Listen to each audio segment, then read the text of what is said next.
Just wonderful wisdom on what you learned from that experience and how it informed your leadership and maybe even transformed your leadership moving forward. Can you share a little bit about that?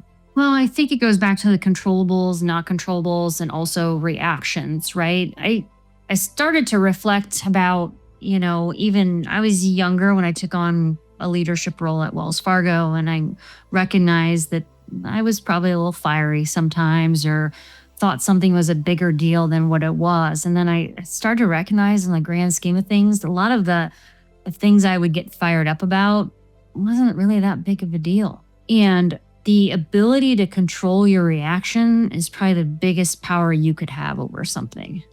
And being able to control that is amazing. And so that's what I started to work on. And I know that I came back a different way because many people say, like, you've changed, you're different. And I started to be like, is that really a big deal? Like, when you think about it, you go home tonight, is that really worth that much anger or that much frustration over? Or is there a better way to handle it? And I wanted to lead by example on many of those things.